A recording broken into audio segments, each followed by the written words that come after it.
കടമെടുപ്പ് വിഷയത്തിൽ കേന്ദ്രത്തിനെതിരെ സുപ്രീം കോടതിയെ സമീപിച്ചത് തിരിച്ചടിയായെന്ന ആശങ്കയിലാണ് ധനവകുപ്പ്. കൂടുതൽ കടമെടുക്കാനുള്ള കേരളത്തിന്റെ ആവശ്യം സുപ്രീം കോടതി അംഗീകരിക്കാത്തത് വൻ പ്രതിസന്ധിയിലാകുമെന്നാണ് ധനവകുപ്പ് കണക്കുകൂട്ടുന്നത്. കേസ് ഭരണഘടനാ ബെഞ്ചിന് വിട്ടതോടെ ഇനി എന്ത് ചെയ്യുമെന്ന് സർക്കാരിനും നിശ്ചയമില്ല. സംസ്ഥാനത്ത് സാമ്പത്തിക പ്രതിസന്ധി രൂക്ഷമായതോടെയാണ് കൂടുതൽ കടമെടുക്കാൻ കേരളം നീക്കം തുടങ്ങിയത്. എന്നാൽ പരിധി വിട്ടുള്ള ഈ നീക്കത്തിനെതിരെ കേന്ദ്ര സർക്കാർ പലതവണ കേരളത്തിന് മുന്നറിയിപ്പ് നൽകി. ഇത് അവഗണിച്ചും സംസ്ഥാനം കടമെടുപ്പുമായി മുന്നോട്ടു പോയതോടെയാണ് കേന്ദ്ര സർക്കാർ നിലപാട് കടുപ്പിച്ചത്. ഇതിനെതിരെ സുപ്രീം കോടതിയെ സമീപിക്കാൻ സർക്കാർ തീരുമാനമെടുത്തപ്പോൾ തന്നെ ധനവകുപ്പിലെ ഉന്നത ഉദ്യോഗസ്ഥർ എതിർത്തിരുന്നു.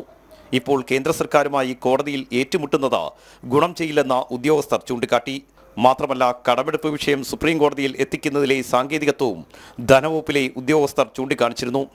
ഇതെല്ലാം അവഗണിച്ചാണ് കേരളം സുപ്രീം കോടതിയിൽ ഏറ്റുമുട്ടിയത്. ശമ്പളവും പെൻഷനും നൽകാൻ നയാ പൈസ പോലും കയ്യിലില്ലെന്ന സംസ്ഥാന സർക്കാർ സുപ്രീം കോടതിയിൽ വിലപിച്ചിരുന്നു. ഇതിന്റെ അടിസ്ഥാനത്തിലാണ് 13,608 കോടി കടമെടുക്കാൻ അനുവാദം നൽകാൻ കേന്ദ്രത്തോട് സുപ്രീം കോടതി നിർദ്ദേശിച്ചത്. എന്നാൽ പിന്നാലെ വീണ്ടും കടമെടുക്കാൻ അനുമതി തേടിയ സംസ്ഥാന സർക്കാരിന് സുപ്രീം കോടതിയിൽ നിന്ന് കനത്ത പ്രഹരം ഏറ്റുവാങ്ങേണ്ടി വന്നു.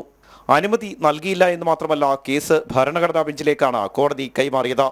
ഇതോടെ വിഷയത്തിൽ വിശദമായ വാദം കേൾക്കേണ്ടി വരും. അതുവരെ ചട്ടങ്ങൾ മറികടന്ന സർക്കാരിന് കടമെടുക്കാൻ കഴിയില്ല. സുപ്രീം കോടതി വിഷയം പരിഗണിക്കുന്നതിനാൽ ഇനി ചർച്ചകൾ നടത്തുന്നതിന് കേന്ദ്ര സർക്കാരിനും പരിമിതിയുണ്ട്. ചുരുക്കത്തിൽ സുപ്രീം കോടതിയിൽ പോയി സ്വയം വെട്ടിലായ അവസ്ഥയിലാണ് സംസ്ഥാന സർക്കാർ.